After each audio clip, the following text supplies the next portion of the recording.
and a very warm welcome to all of you watching, hearing us at Chai Chat Community on Word Palette. I'm Chris Malika Bhadra and I welcome you all to another very intriguing conversation that I'll be having tonight with these three ladies that you see on screen. We have the Science Week, and nothing gives me more pleasure and honor than talking to three superwomen in STEM. But before I proceed, I would like to begin by acknowledging the traditional owners and custodians of the land in which we meet today. I also would like to pay my respects to the elders, past, present, and emerging. Now, just a little bit of history before we move ahead. The proportion of women enrolled in university STEM fields of education, both under and postgraduate, increased by 2% since 2015. This has reached to a 36% in 2019, which is like more than 81,000 women, up from 34% in 2015. This is a huge number, which is very encouraging, at least to me, being a woman in STEM again. But I'll start off with my guests. So starting with Dr. Muneera Bano. Dr. Muneera Bano has been recognized as one of the most influential leaders under 40 this year. In 2019, she was the winner of the Under 40 Most Influential Asian Australian. She is a senior lecturer of software engineering at Deakin University. Dr. Onisha Patel is a scientist and an artist who studies the molecular basis of life at a nanometer scale and uses art as a medium for science, communication, and education. And with us, we also have Dr. Asha Rao. Dr. Asha Rao is a Science and Technology Australia 2019-2020 Superstar of STEM. As an Associate Dean of Mathematical Sciences, RMIT University, she is a transdisciplinary researcher with diverse research partnerships ranging from mathematics and communication technologies to social media and architecture, resulting in highly ranked publications and over $3.5 million in funding over the past 10 years. I'm already inspired. Thank you so much for being here, all of you, and welcome to our show. Thank you so much for doing it. Before we move on, I'd like to listen to your individual journeys, and I'll be very happy if you can share that with our listeners. Muneera, I'll start with you, then Asha, I'll come to you, and then I'll come to you, Onisha. Thank you so much, Chris, for having me here. And hello, Asha and Anisha, once again. So I think you already introduced Asha as a superstar of STEM. Me and Anisha, we are both sisters superstars with Asha in the same cohort. And such an amazing program that made it possible for the three of us to come together and connect in a way and be the lifelong friends that, I don't know, maybe I would not have crossed paths other than this program outside. So my introduction, I'm Dr. Muneera, as you introduced. I'm a senior lecturer of software engineering at Deakin University. I originally, I'm from Pakistan. I'm from Pashtun ethnicity. I grew up in Islamabad, born and raised there, but I belong to the ethnicity. My mom, she grew up in the northwest of Pakistan, from where I think these days a lot we talk about this education of women and situation in Afghanistan. That was something that I watched, not only my mother, but all the women in our entire family going through that phase where education was not something that was for women to begin with. Yep. Growing up in Islamabad, I think that cultural barrier was not there, and being, the youngest and the fifth child in the family. I have four elder brothers, so I was raised equally in the same way as them and given access to education exactly the same way as them. And following them, they were, elder siblings are kind of trendsetters, so they were in the science, and I moved into science and not any questions asked, and no one did. But it was around when I was in high school, there was a decision to be made whether I could go into engineering or I should be a medical doctor, and a lot of pressure being a woman who is into education and getting good grades. So everyone wanted me to go into medical sciences. I was not interested. I am a doctor today, but not the one that social convention wanted me to be. I did my bachelor's and master's in computer science in Islamabad. I started as a research assistant in academia back in Islamabad. Then I came to Australia in 2012 as a research trainee. Next year, I was offered a scholarship at University of Technology, Sydney, to be a PhD student. I moved here. as a PhD student. I came to Australia. The idea was that I will go back after graduating. 2015, I graduated with a PhD. I was offered postdoc, so I stayed for the postdoc at UTS. And then eventually I got offered a job in Melbourne at Swinburne University as a lecturer of software engineering. And within 2 years, I was offered senior lectureship by Deakin University. And it's been 2 years at Deakin. It will be 2 years soon at Deakin as well. Congratulations. So that's Congratulations. pretty much academic journey, how I ended up where I am today. That's super inspiring, Muneera. And congratulations on your work anniversary, the 2-year anniversary. It will happen in November. I will update everyone. I'll congratulate you again. No. Moving to you, Asha, tell us about your journey. Okay, so all of my education was in India. So I did my bachelor's degree in physics, chemistry, mathematics at Mangalore University in South India, and then did my master's in Bombay and my PhD in Pune. But the important thing to note is that I got married soon after I finished my master's. No, soon after I finished my bachelor's. Yeah, I'm forgetting my own journey here. So yeah, I was married within about 6 months, arranged marriage. And so I did my master's at Bombay University 4 years later when my son was 2.5. So that's when I started. And then I did my PhD in Pune immediately after, 2 years of master's. I was not taking another break. So, and then I finished my PhD and I finished it in 2 years. And the end of that, and that story is also quite amazing, is that while I was doing my PhD, we applied as a family to migrate to Australia. And because everybody else was applying, so that would take about 3 years or 4 years. So I thought, oh, right, that gives me 4 years to do a PhD. And only the Australian government gave us immigration within about, I think, less than 6 months after applying. We got the letter saying, send your passports for stamping. I was like, oh my God. Okay. So we wrote to the government, they normally give you 3 months to enter on a migration visa. And we wrote to the government saying, she's doing her PhD. Can you give us a year and a half? Because at that time I was 1.5, not even 1.5 years into my PhD. And they gave me 9 months. And one of the things that it has taught me is that it's amazing what the brain is capable of when there is a deadline. I finished my PhD in 2 years. I submitted it within 2 years. So, and I remember when I went to the university to submit, it had never happened before. They didn't know what to do with me. It was like, okay, you're not even 2 years in. What are you going to do? So they made me run around and get signatures from there was the doctoral, committee. I had to go and get signatures from everybody. And it was those days when you printed, you wrote on, I don't know how many of you know it, WordStar and all of that, all this ancient thing.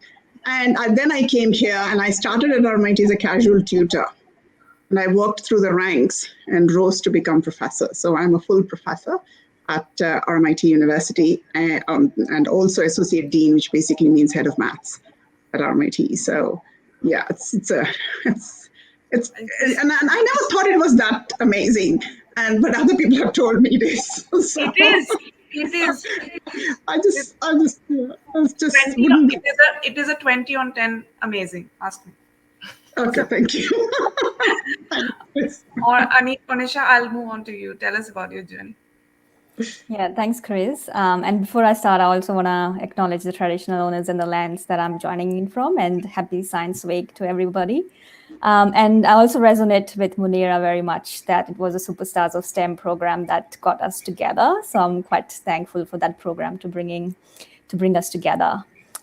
So my journey started in India as well. I grew up in India, and one of my earliest memories were, so I grew up during a time where I didn't have computers. So I spent a lot of time outside, and I was keen artist, I guess, from a very early on. It just came to me very naturally. So I used to draw a lot, things I observe in the nature or my imagination. And slowly at schools, as we were introduced to more subjects, I got interested in science.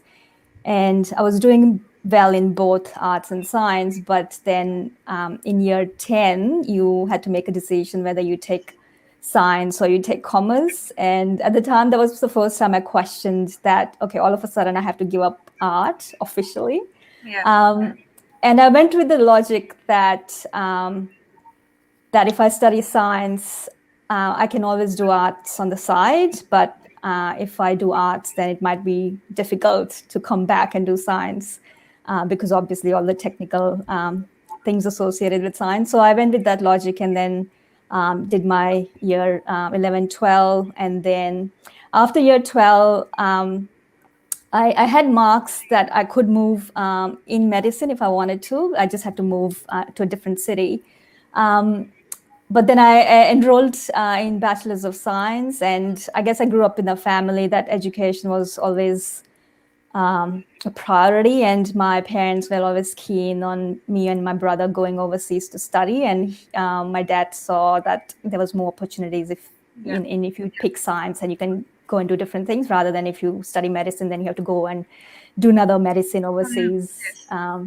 So I went with the logic and then came and I got an overseas scholarship, coursework scholarship at RMIT. So I moved to RMIT, did my master's there, and I wasn't very happy with the PhD projects that they were offering. So I instead did my PhD at CSRO.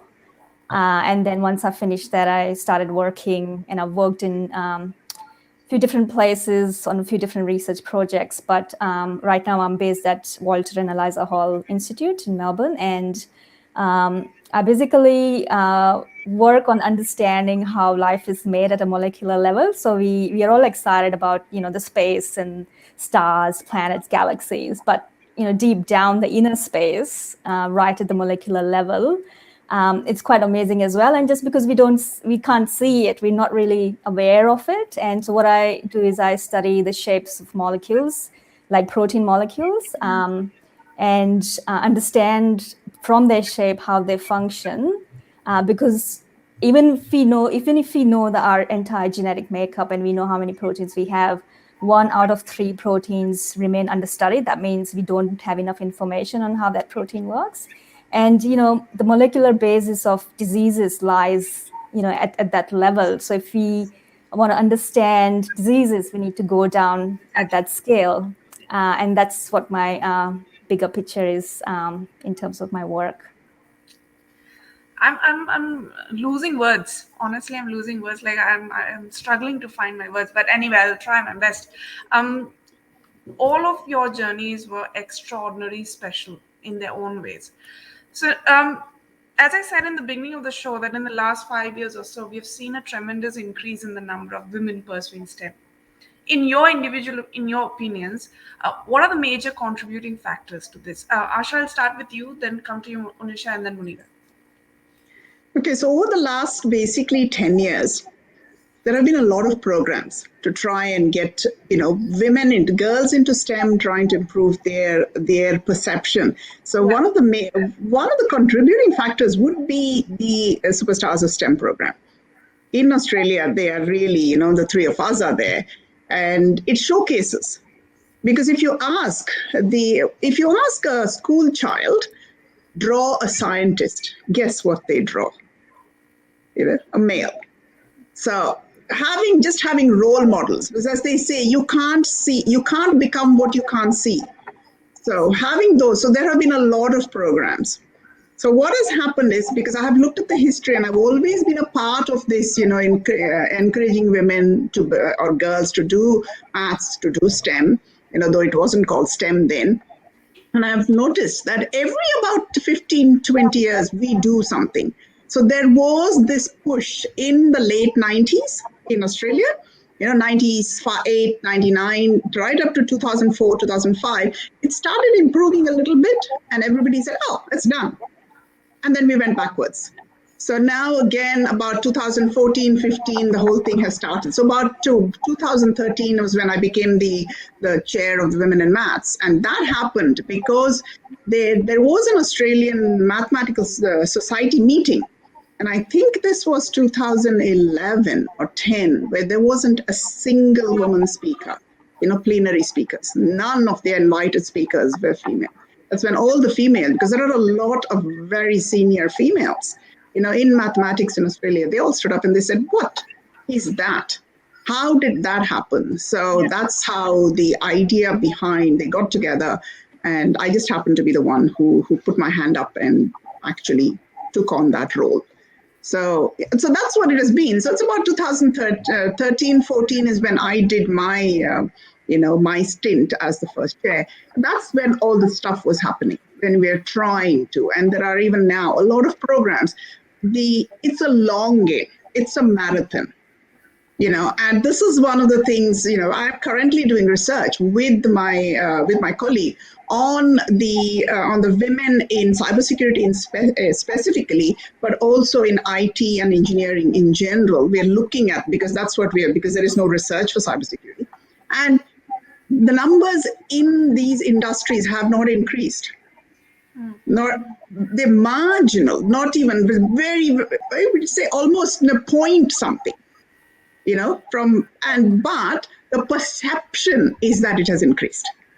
So that is what we are fighting against. So one is there is really no increase, but the perception is that it has increased. So the number of females doing STEM degrees has increased, but there is not a corresponding increase in the number of women in the industry. And also worst is that almost all industries, we are stuck even in academia, we are stuck even in the disciplines which have got much more women at the lower level, like biological sciences.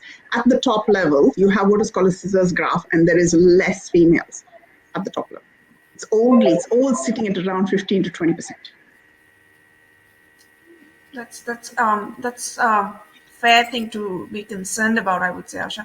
Onisha, I would like to know your thoughts about, if you will, that what is a significant factor which has caused that increase, as Asha mentioned, increase in the number of women in STEM? So I can talk more from my fields. So in a biological life sciences or health sciences field, we never actually had problems in having lower numbers of women. In fact, we had equal representation of men or women. But I think in our case, what happens, like what Asha mentioned, is that as you rise in the levels at like a professor level position, it's still around 15%, which is, I guess it's probably same in many other fields. But I know that in terms of, say, maths, physics, or engineering, that numbers are still low. But what I have seen, I guess 10 years ago, we didn't really talk about STEM, and we didn't really, maybe the problem was there, but we didn't really openly talk about it, or in fields like maths and physics, we never really openly, or engineering, we never really openly talk about, the less number of women enrolled in those courses. So I guess the awareness, and as Asha mentioned, the awareness has increased, and the words like role models and mentors, I didn't hear about this 10 years ago, people talking about it, but now we talk a lot about it, and the representation of women in, as role models has increased. I know at schools, because we, as a part of the Superstars of STEM program, we go and visit schools. So that has increased a lot in the last 5 years. So yeah, it's probably the awareness has increased, and that breaks that stereotype that, if they have done it, I can do it as well. And then a lot more information is also available now than it was 10 years ago. Yeah. No, fair point. Muneera, your thoughts on that? I think Asha and Onisha covered a lot of them already, especially in terms of the visibility, the role models, and providing stories, because stories are a powerful way to impact and break the cultural stereotypes that I mentioned about from my personal experience. I'm the only one in entire family, being a woman with a PhD, who made it to this point, and I think that now that I look at the younger generation, especially Pakistani women who contact me and ask me, seek advice about this. So it's kind of, now they know that it's possible. Being the first one trying to find a way was difficult, but it's really good that now they know that if they want to and if they have the desire, it is possible. And second, I think about this acknowledging the issue, and this Onisha mentioned that we were not talking about all of this a decade ago. 2014, I was a PhD student. I was in Italy at Pisa University with my PhD supervisor, who is also a female professor in software engineering, Dida Shoki, and we were there.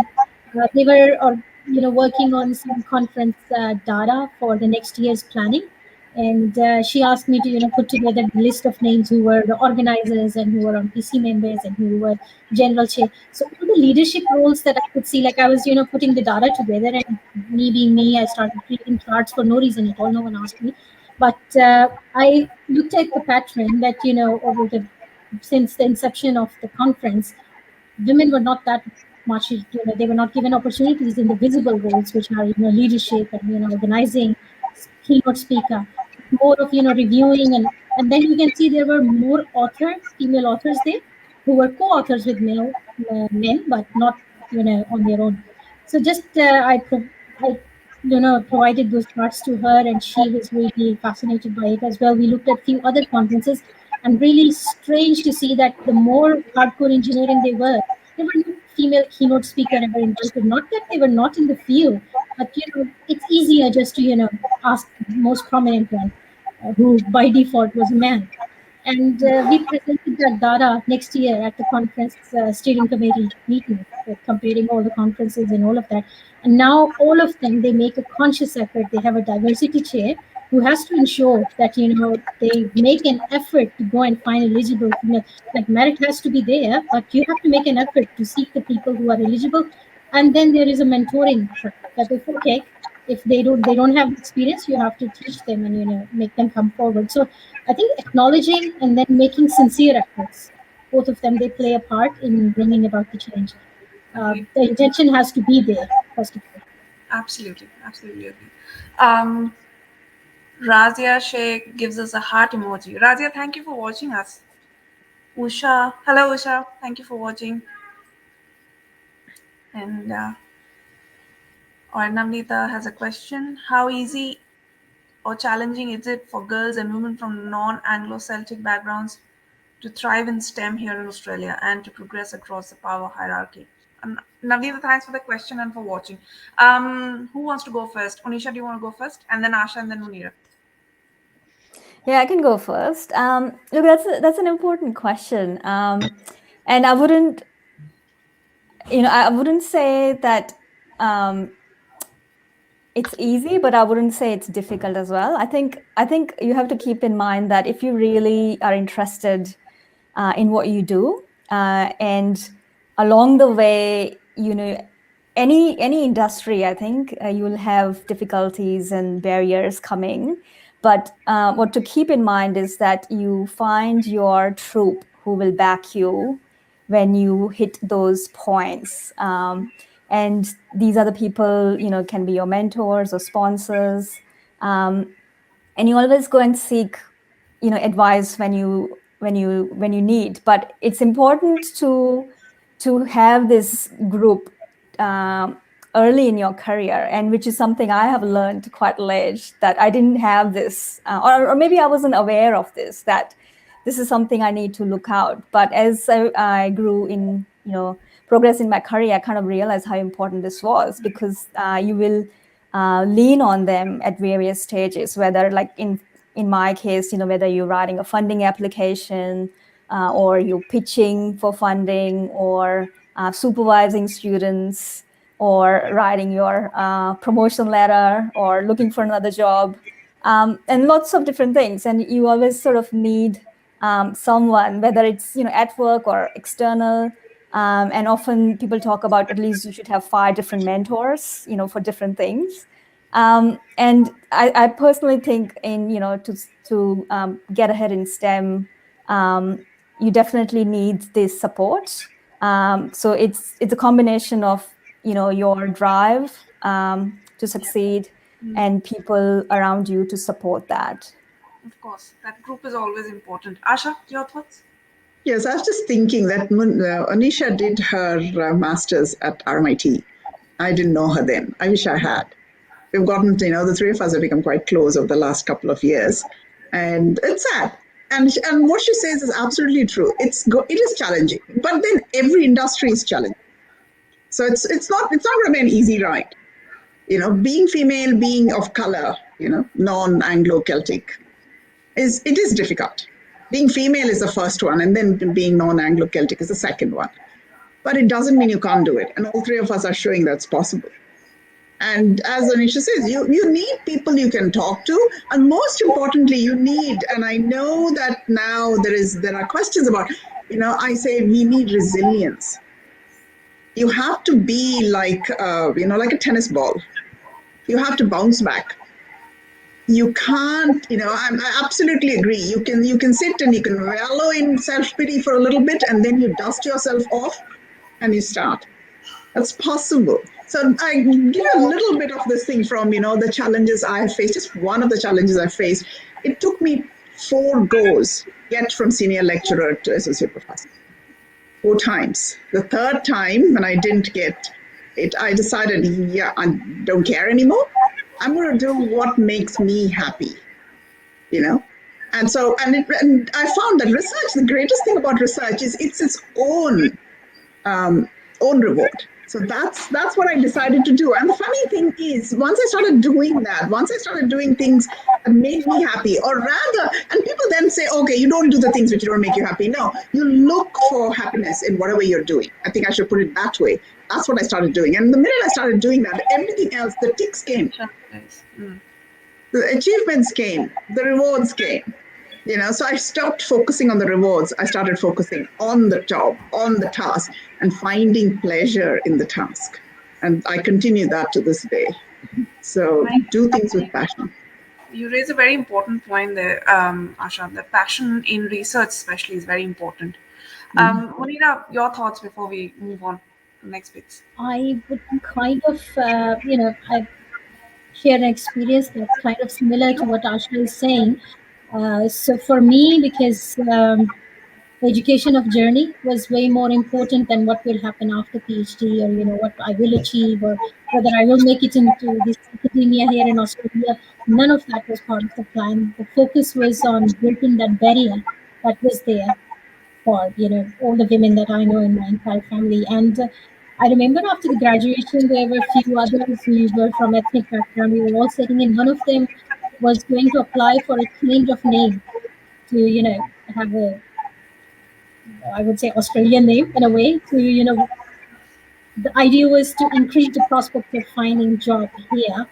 And she was. I always make a joke that whenever I go for coffee day, somehow they always end up calling me Monica. And I just eventually, give in that, okay, for coffee, I will agree. Call me Monica. And she was asking others that, are you guys going to change your name? And I said, why would I change my name? I mean, I am who I am. That's my identity. Had been all my life. My father gave me this name with love. And, he's very specifically chose this Arabic and Persian combination.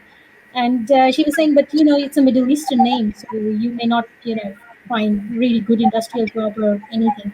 And at that time, I was thinking about it. Why would I spend my youth, my time to work for someone who cannot see the value of me as a person? And I have to modify my identity to meet their requirement. Should be the one to refuse to work for such a short-sighted person.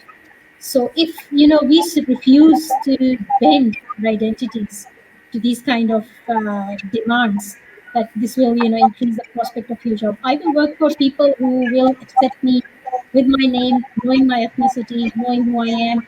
I have always been very proud of who I am, where I came from. My story has been the part of all the accomplishments that I had.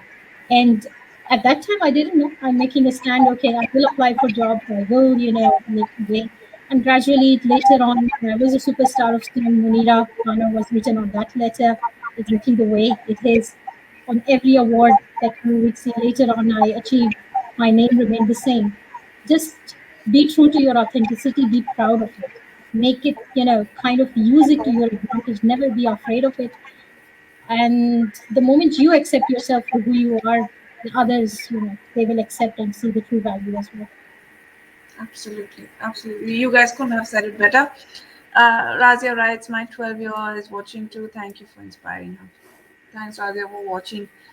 And Noreen, as a Pakistani woman, I understand how challenging is it to break the patriarchal barriers in STEM. So I salute the women who make it to the top and make space for Dr. Muneera. Do you get a lot of surprised reactions from people, peers, and students when they find out you're from Pakistan? So Muneera, you got to pick that question. And Noreen, thank you for watching. So any surprised Um, reactions? yeah, I think sometimes the confusion about my ethnicity, they think I'm Persian or from Iran or Afghanistan. That's the part that's a bit confusing for them, because you don't see many Pashtun women here in Australia pursuing educational careers, and even those who come here, they are on spouse visa. They have a very different lifestyle Yeah. to what I have, but. I think it's usually whenever I meet the community people, I tell them about the achievements, and the recent one that on 14th August, on the Pakistan Independence Day, by Pakistan's Foreign Office, I was awarded under 40, recognition on the honor list for leadership in STEM, which was a surprise for me as well. I was taken aback when they informed me. The whole community, the way I received messages from Pakistani community here in Australia, how proud they were. Nobody was shocked. They all felt so proud, and I was so humbled and honored that, and especially messages coming from Pakistan as well.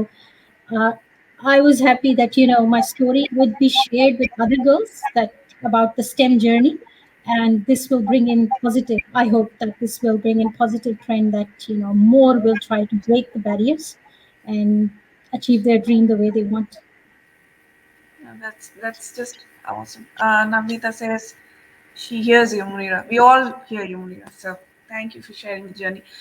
Moving on, ladies. Saleh writes, getting goosebumps just listening to you. True, I can feel those goosebumps too. They're just covered.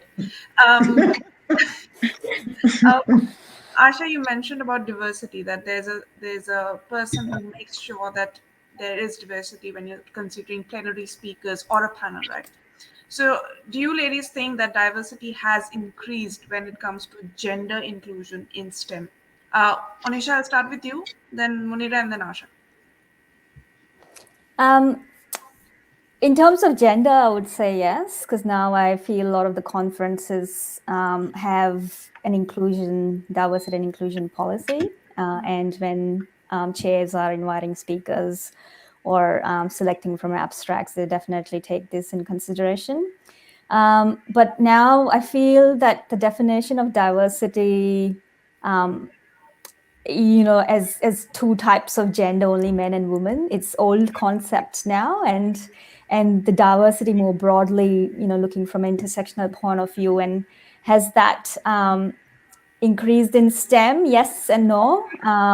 I know that we have become a lot more aware of it, in trying to sort of talk more about diversity in the context of cultural diversity, or including LGBTIQ community.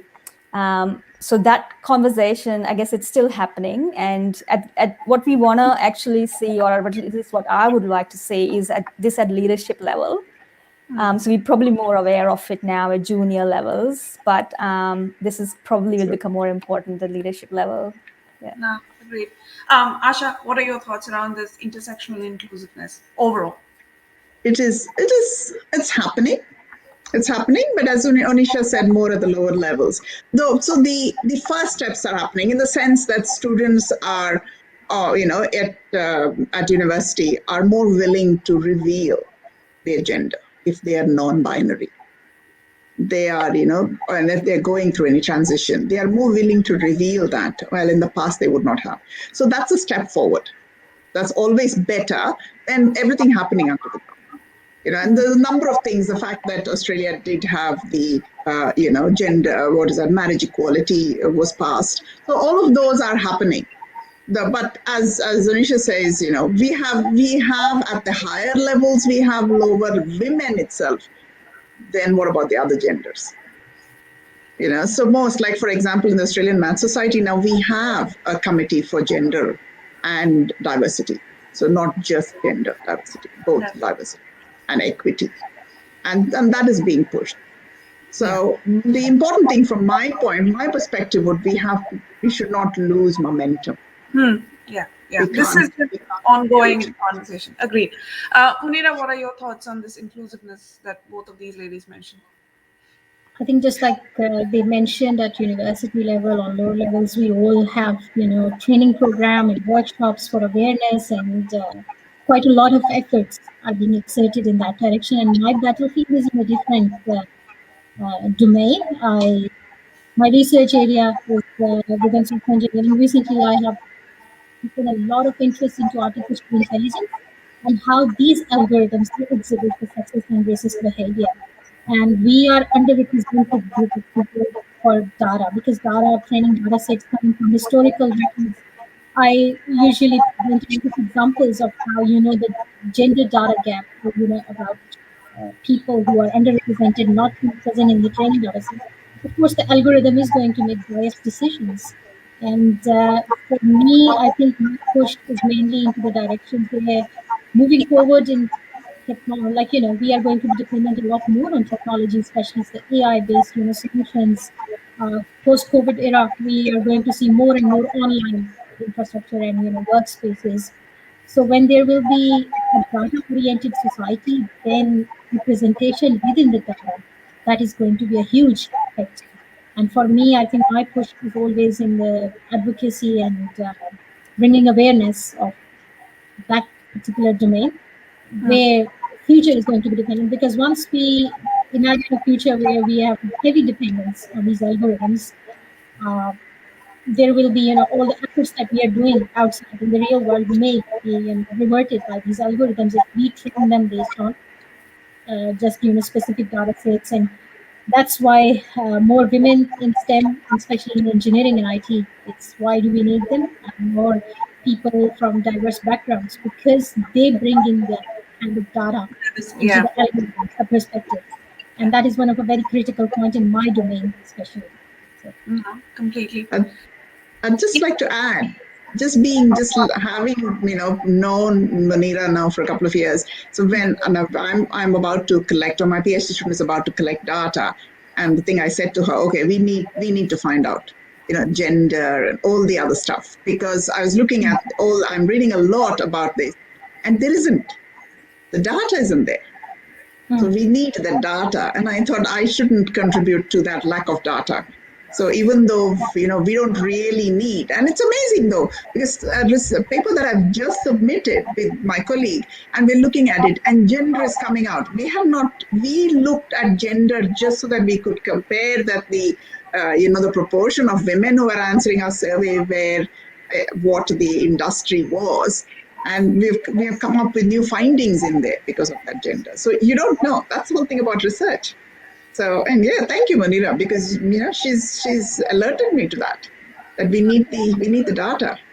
Yeah, we always, because sometimes what happens, the numbers are skewed because we don't have enough representation. So we need to make sure, as you mentioned, Asha, research has to be continued. Um, now what I want to know is, like, what are the types of specific technical skills that institutions or schools specifically need to develop in their students, or women or men or boys and girls, to prepare them for a career moving forward in STEM? Asha, I'll start with you, then Onisha and Munir.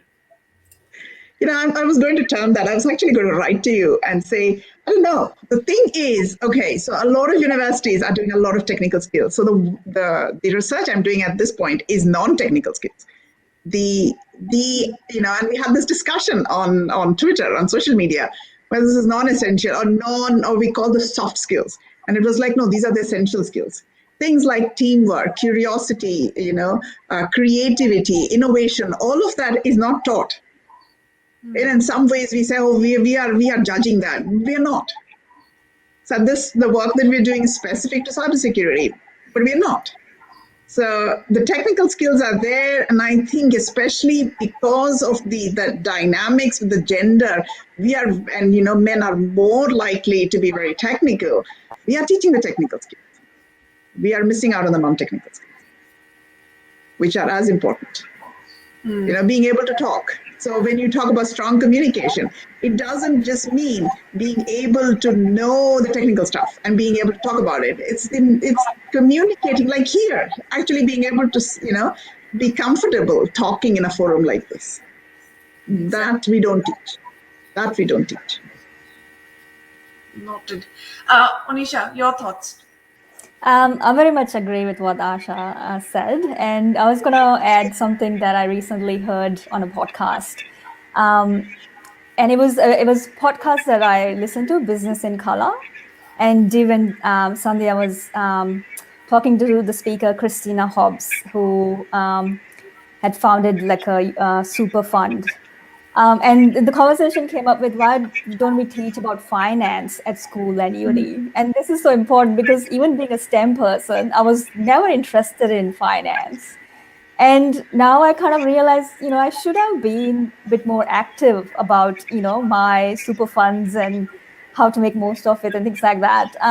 So it's a lot of things that we do miss out on in schools because we're so focused on technical skills. And I can understand, technical skills are important because it will get you what you need to get that first job. But I do remember learning things at schools or uni that I was totally not interested in. And like I remember a subject I did in uni at nutrition, where I had to remember name of the diseases and every symptoms, diagnosis and everything. And now I feel people just Google that. Why is this important for me to remember? But I had to. And instead I thought maybe I could have, used that time to have another subject choice, but it wasn't available. And communication skill is extremely important. It's I just heard this some recently as well, that if you can't write clearly, that means you can't think clearly as well. And speaking skills, and also a lot of about behavior as well, like empathy and respect for others, because eventually in a workplace, apart from your technical skills, you are part of a team. So you have to interact with other people, and you sort of being aware of your behavior, and striving for the respectful behavior. It's quite important. So yes, technical skills are important, but then at schools, I think we do need to focus a lot on other soft skills, or yeah. Yeah. Awesome. Muneera, your thoughts? So, I teach robots and software, and within few years, there's a new version or there's a new, I would say, model would come out. And there is always this picture. I don't have the slides here, but showing that 2009 there was a helicopter with a man hanging out there with a camera trying to capture, like it was a news reporter. And now just a drone is flying and doing all of that, and people in the studio can sit down. So I keep telling them that people were not, these are, not, jobs are not lost, they are replaced. So you have to be adaptable. So first of all, being self-learner, trying to upgrade yourself, the new skills. So the self-learners learning skill, we have to teach them. And a lot of our South Asian students, international students, especially who arrive here from traditionalist classroom environments, they always wait for the teacher to give them instructions, and they're not going to take initiatives. And this is something that I try to push them a lot, that the world is changing. It's not going to be the way that there will always be someone standing there with a set of instructions ready to tell you exactly how to take each step. You have to take an initiative. And this is what in the research we learn ourselves, that there was no one with the deadline. Like after 3 years the funding is going to go out. If you're done, you're done. If you're not, but no one is sitting there with a timetable. So you need to have a self-discipline. You have to put your deadlines yourself. And that's beside curiosity and other things that Asha has mentioned, all essential skills. And one of the communication is the best one as well. You have to be very good in articulating your ideas out there, and be more proud of the research that you have done. Sometimes I see students have done brilliant work, but when it comes to presentation, they just have lack of confidence, or they're not very articulate about it. So all these other skills are very important, and to me the self-learning one in our field is way above everything else, because technology is moving forward really fast, and you have to upgrade. Next year there's a new software coming out that you have to then sit down and learn on your own. So I try to teach students the basic, the principle, which are going to be the constant behind technology. Or for example, if I'm teaching them robots, we always try to tell them about the basic think, reason, act paradigm on which the whole robotics is being built. Then I tell them, okay, from little robots all the way to the big complicated one, this philosophy is going to remain same, but you have to learn then, whenever the new robot is coming up. So there are some constants that you have to make them understand very clearly, and then they have to develop this self-learning skill, and that's in IT and engineering. That's something that really critical. Absolutely. Absolutely. Um, Hira says teamwork, collaboration, communication. Yes, agreed. Thanks, Hira, for watching. Asha, you had something to add in? Yes, I wanted to add. This is Onisha actually, triggered that memory of for me. With maths, of course, I'm mathematics. So, we are finding that a large proportion of women are retiring with very little superannuation. So finance is so important. So one of the things that the New South Wales government has actually funded, the Sydney Women's Fund, and they have done a series of a documentary, about 3 or 4 documentaries actually on women's work. The first one talks about mathematics and why that is so important to understand finance, to be able to do. And I remember I have 2 brothers, and this thing with mathematics, I think in many ways. My father was a banker, so I had that advantage. So more financially astute, and I'm surprised, that more people are not. To me, it was normal. But and hearing you as well, Onisha, that was the thing. There isn't, women are not financially astute. They expect the man in their life to do it, and that's wrong. Can And I I can I just remember telling my own mom. Sorry, Onisha, go on. no keep going. No, that's it. I remember telling my mom, "No, you need to know, mom. It's not that dad can do it." Yeah. So, I was going to add, like, it also comes from the family, right? Like, cause my parents weren't, I don't think so they were financially literate. And, I grew up with not knowing a lot of things till I sort of realized that I have to do more.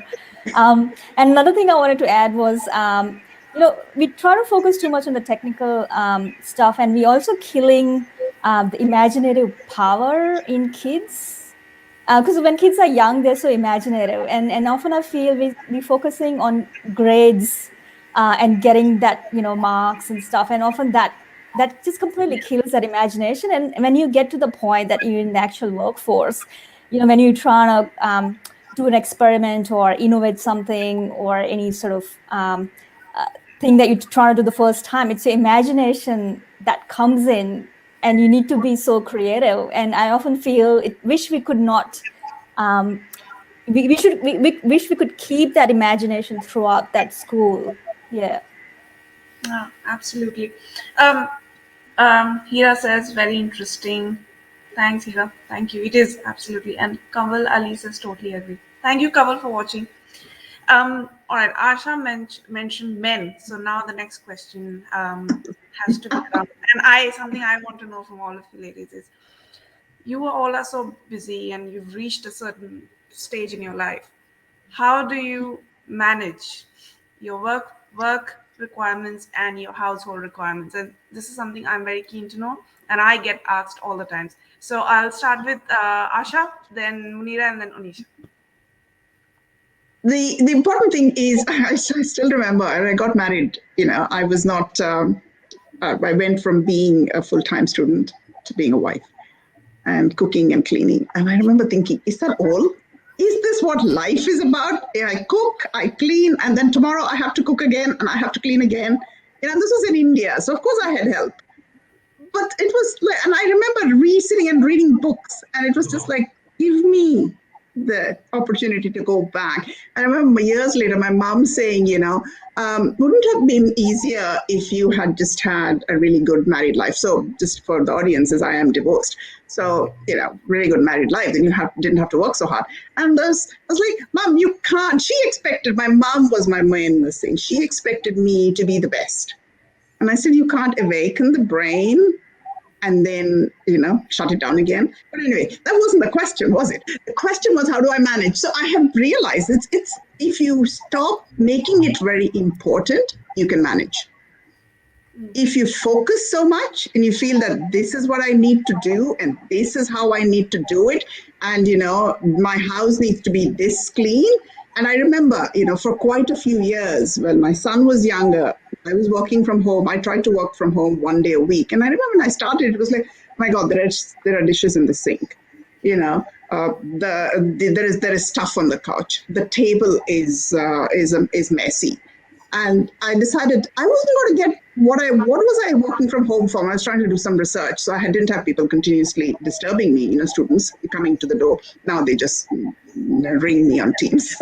At that time, they had to actually get up and come to my door, and I just started ignoring things. I found that it's easy. You just do it once, and it gets easier every day. So, but have some ideas. I'm going to cook this. So, like for example, if I want to cook something for tonight, there's nobody else who's going to cook for me. So I make sure that I prepare some. So it's sort of there. So when I get up and working from home makes it easier. Or before I would make sure I had sort of, for example, boiled potatoes before I get to work. So when I'm making my breakfast, I boil potatoes. So the important thing is not to make it. It's not your life. Don't make it so important. You have to do it every single day for the rest of your life. So relax, chill. That's all. Thanks, Asha. Muneera, your thoughts? So I think Pakistan, being the youngest, I didn't have that many responsibilities to begin with. Yeah. And I never had the proper, I would say I never sat down properly to reflect upon that, how things things get done. There was, always dinner ready. You just go and eat and get up. But after coming to Australia, I think that was a transition when I had to learn. It's not that I didn't know how to cook or, look after myself. It's just that I didn't know you have to do it every day. And I think the worst part is that what I realized was the grocery. I think, I always make a joke that the milk, bread, and eggs, they don't finish at the same time. So, you cannot get them at in the same go. And there were quite a number of things about, I think, the grocery, the laundry, everything that I had to do here. The lifestyle was very different in Australia. First couple of years, and then you get used to it. And also, unlike Asha and Onisha, being single and not being parenting, there were less responsibilities. I just had to do them for myself. And when it's about me, I have a minimalist approach as well. I have a simple lifestyle, not very complicated. You can save a lot of time by not being too fussy about, things. And then balancing, I wouldn't say that I had a balanced life, because when there is a deadline, especially when I was doing my PhD thesis, I used to be up all night, sleep all day. I wouldn't call it a balanced lifestyle, but that was because I realized that I was more creative after midnight. And the kind of writing that I could do after 12, at 1 a.m. or 2 a.m., I couldn't do it the whole day for some reason. The quiet, the darkness outside or something that was affecting the creativity. So I think everyone has to look at themselves. If you're doing a creative work, you need to know when your brain has the most creativity. If you're doing other chores, when you don't need the brain power, when you do that, gradually if you reflect upon your brain, it gives you the clues at what time it wants to do what. And be relaxed. Like, don't force yourself at different hours. Like, a lot of people are early riser. I am, I don't go to bed early. So I don't have to follow, the rules that works for other people. You have to know what works for you. So if I tell someone, this is my balanced life, that's because it's balanced to me. It may be totally unbalanced to someone else. So based on your circumstances, your context, find out where your most productive times are, where your most creative times are, or where you can just relax and be happy. Wonderful. Oh, Onisha, what about you? So I wanna acknowledge first, the definition of home and what that means to different people. For some people, home or family means their kids, looking after the kids or that caring responsibility. But then also for some people, they're looking after the family members, so they have more wider caring responsibility. And also people suffering from chronic diseases or disability. So for them, they have to spend time doing that. So then finding that balance between work and all that is personal to you, And I guess everyone has to sort of, self-reflect, basically in terms of what they can do best and what they're happy with, and rather than sort of coming up with ideas that, you have certain things in your life, you are more busier and you have less time. So I don't like to make that judgment about different people, because you don't know where people come from and what background they have. So I kind of feel we should all have respectful views about everyone. But saying that, me personally, so apart from my work, I really like to tap my hands into a lot of different things. I like yoga, Pilates, a lot into fitness. I do a lot of artwork. So, as a scientist, yes, there's a, whole range of deadlines and funding applications and reviews and all that. But I always know that if I spend time doing what I love, I'll be more refreshed. So somehow I find a way to manage that. And then that can be anything for anyone else. But in the end, I guess that balance, you'll know when your body needs it or your mind needs it. But I think acknowledging that this is what it is, and this is what keeps you going, I think that's good enough. Yeah. Of course, yeah, because I remember when I was writing up my thesis for those 6 months, I stopped doing any kind of dance performances in Melbourne. But after those 6 months, I was like, I have to get back on stage because that's my oxygen. If I don't perform, I'm losing out, I'll go crazy. So I totally agree with all of you there. And I think we have a few questions. Hira says, only when I stopped working and stayed home that I noticed the corporate supremacy. Noreen has a question. What is your favorite STEM movie, Hollywood? Who wants to go first? Onisha, do you want to go first? No, I forgot the name of the movie. I'll have to find out. Can someone else go first? Yeah. I think I'll go first. I'm trying to remember the name as well. I think it's called it was graduation or something related to university, but the gist of the story was that there was a university student doing thesis on political government system.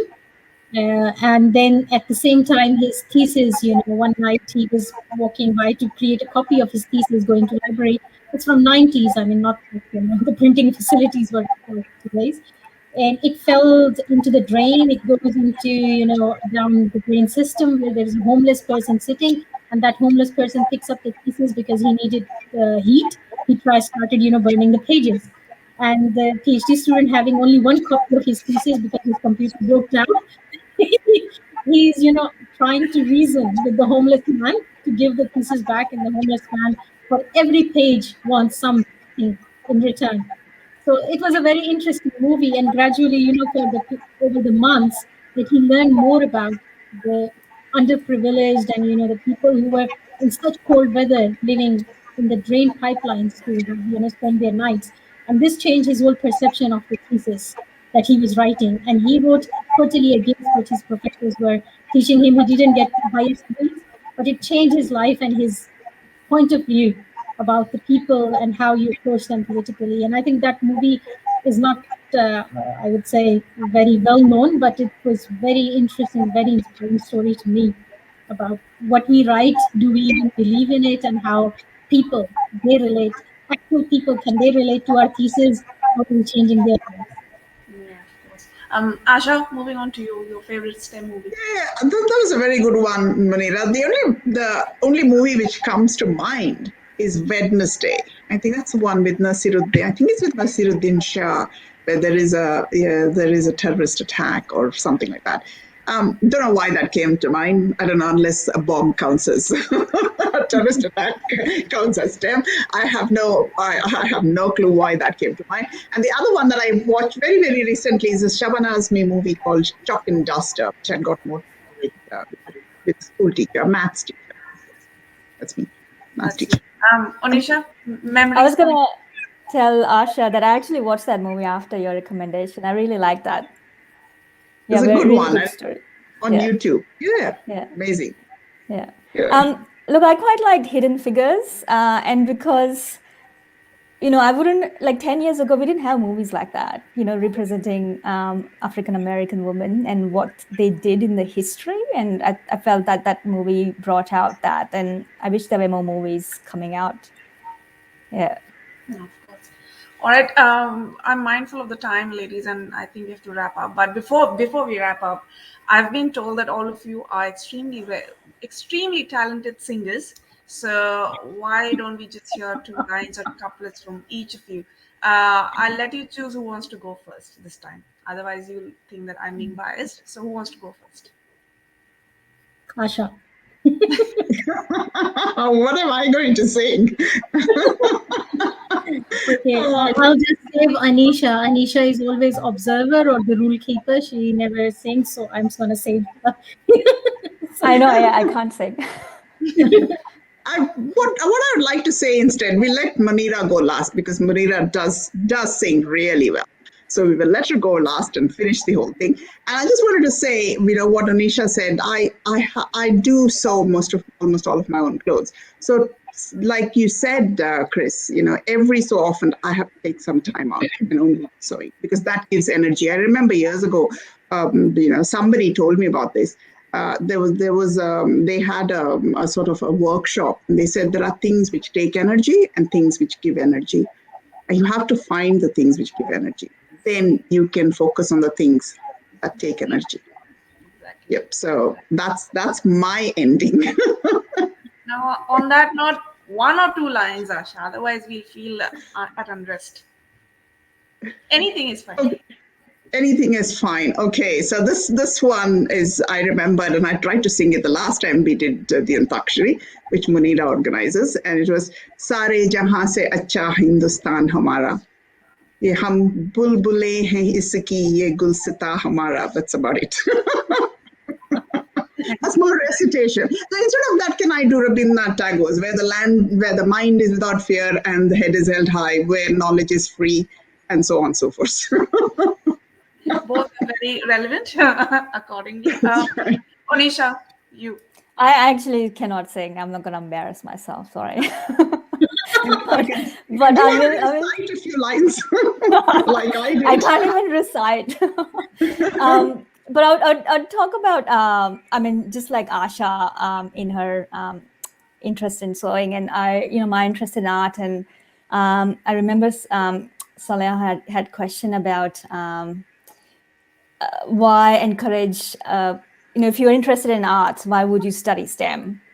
Yes. I would go with the logic that you can be an amazing artist with STEM skills. And I personally know it because my artist mentor, he codes and he does art installation, which requires a lot of engineering skills. And they are just really amazing. So in the end, you can do whatever you want. But I kind of feel STEM skills just give you that broader perspective and also just makes you a really informed person, which kind of helps you with whatever creativity you want to take your work into. Yeah. So can I just add before we give it to Muneera? Sorry, really sorry, Muneera. This, White House report, and I say this so many times. A White House report during Barack Obama's presidency found that a woman who works in STEM earns on average 35% more over her lifetime. And if you needed an argument, there it is. That's why you do STEM. I'm not saying you work, you have to then work. Just having the STEM skills, as Onisha said, puts you on a better platform, allows you to do more. Exactly. Especially when technology is an all-time high and we are reliant on this more than 10 years ago. Musaddiq Goha says, good afternoon. Good afternoon, Musaddiq, and thank you for tuning in. All right, Munisha, now, Muneera, the entire attention is on you. So we are wrapping up. Please. I'm the one who has to embarrass myself. We're just waiting, Muneera. I'll take for the team. Take one for the team. Yeah, I'll just give a bit of the context here. So what happened was that when we had this lockdown that happened around the same time in Sydney and Melbourne. So we have some friends who are in Sydney and here, and I think it was one of our friend Razia who was sharing the links of different songs on Twitter. An idea all of a sudden came that okay, let's just get together and sing together and have antakshari and get over this lockdown separation feelings that we have. And whenever there's announcement of extension or new lockdown, we all get together in our style. Like we, one of the best one was where we had representative from Brisbane, Adelaide, Canberra, Sydney, Melbourne, all of us, and it looked like a riot. Everyone coming together and singing, and it was such a, I would say, we laughed, like we Yes. shared stories of our origin, where we come from, our culture, and singing was a way of us, not to get too much into the despair that the news of the lockdown or the extension was bringing in. And I think that was really great. We are not great singers. It's just that we loved it because we wanted to do it. It's just like Asha was saying, you do the math because you love it, not because you want recognition. So I will sing, not because I'm a good singer, but just because, I love doing it and it is bringing joy and happiness to all of us. Thank you, And ladies. one of the track was about the song's dedication to the lockdown. So we have a theme that, what brings in your mind. Sometimes really sad song, but so, it's about, separation and being alone or something. But this one I remember from the last time because I can't remember any other song when you put me on right there on the Go for spot. it. Go for it. Let me take a sip again.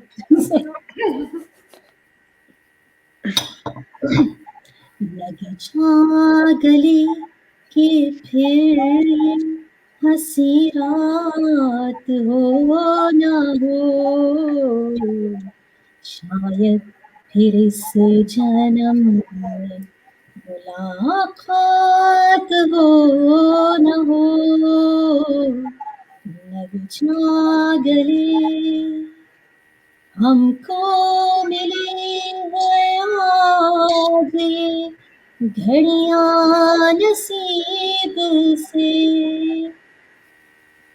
हमको मिली है आज ये घड़ियां नसीब से, आसाइए कि हम नहीं आएंगे बार बार, आपके नसीब में ये बात हो ना हो, शायद फिर इस जन्म में मुलाकात हो न हो. I messed up the lyrics, but you get the gist. Doesn't matter. जरूर लगेंगे गले. जब मैं लॉकडाउन खत्म हो I जाएगी. had the lyrics open, but I said I messed up. Jaya says, beautiful thinking. Thank you, ladies, for inspiring Thank us. you. Yes, Maria, that was beautiful. And before I end, again, I would really, really like to thank you all from the bottom of my heart that you came, you talked about your journeys, and I'm sure you've inspired so many of us, so many young girls who might be watching and listening to you right now. And thank you for your time, everyone. And for all our listeners and audiences, I really hope you've liked, you've enjoyed, and you've taken some inspiration from these three superstars of STEM. And we'll be back again shortly with another episode, another conversation that matters. Till then, stay safe, stay positive, and take care of yourselves. Good night, everyone. Thank you. Thank you. Thanks, everyone. Thank you. Thank you.